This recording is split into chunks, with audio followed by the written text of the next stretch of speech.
Coup de fil du matin. Et il met dans l'ambiance. Et 6 associations qui déposent plainte pour des pollutions industrielles sur le littoral sud de Marseille.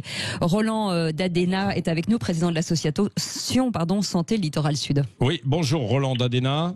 Oui, bonjour. Alors, ce sont des anciens dépôts industriels pollués du littoral sud de Marseille, dont la friche industrielle Le Grémente, pour ceux qui connaissent. Cette friche, elle constitue un foyer de plusieurs milliers de tonnes de polluants toxiques comme le plomb, l'arsenic, le cadmium, tout ce qu'on ignorait auparavant ou qu'on laissait souvent sur des terrains comme ça abandonnés.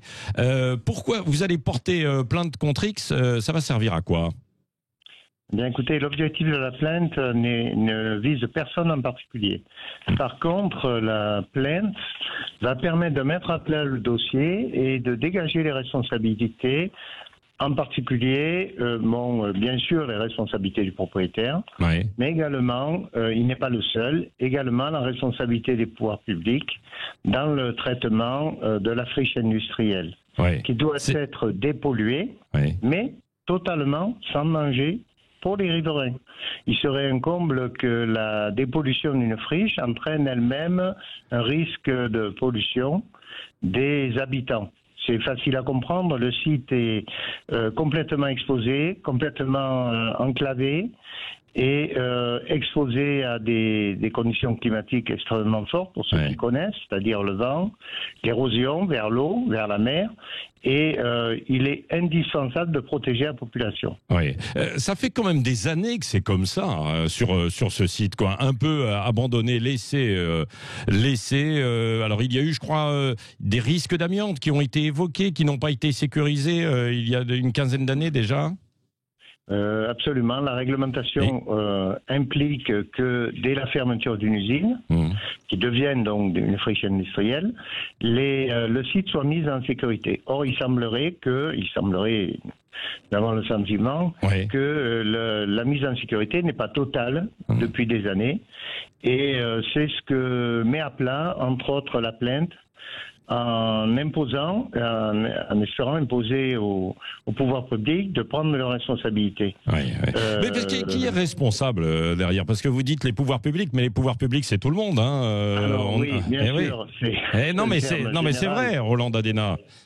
Mais c'est un terme général, bien entendu. Mais les pouvoirs publics, la réglementation existe en France sur les sols pollués. Mais mais c'est qui? C'est l'État, c'est la ville, c'est la métropole? Pour la santé publique, santé publique, le respect de la santé publique, l'application des règles de dépollution, entre autres, vérifier que le propriétaire dépollue son terrain, ce qui est la loi, et la vérification que cette dépollution et à l'issue de la dépollution, il n'y ait pas de risque sanitaire supplémentaire. Alors, les deuxièmes pouvoirs publics, ce sont les mairies, les municipalités, qui doivent porter des projets de reconversion respectueux de la santé, de l'environnement et du cadre de vie, c'est-à-dire responsable de la salubrité publique. Est-ce que vous avez l'impression, Roland D'Adena, justement, à travers votre action là, et puis avec le petit coup de vent écolo qui est en train de souffler sur les villes, que les choses s'accélèrent d'une façon générale?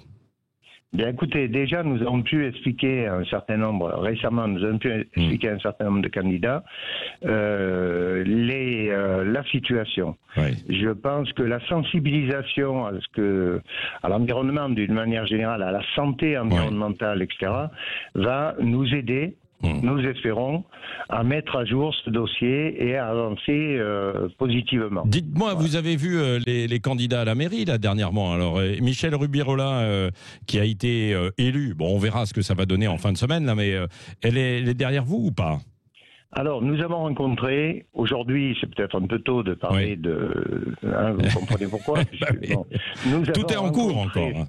Voilà, puisque l'élection définitive aura lieu vendredi, je crois. Et nous avons rencontré des candidats pour leur exprimer nos inquiétudes, bien sûr, et ce que nous attendions, nos attentes. Parmi les candidats, nous avons contacté tous les candidats. Seuls 2 candidats sur le 8e arrondissement, puisque c'était des candidats du secteur, du 4e secteur, c'est-à-dire 6e et 8e arrondissement. La candidate Madame Fortin du printemps marseillais nous a reçus. Un certain nombre de collaborateurs de cette liste nous ont reçus également et ont discuté avec nous. À l'époque, c'était pendant le confinement par visioconférence.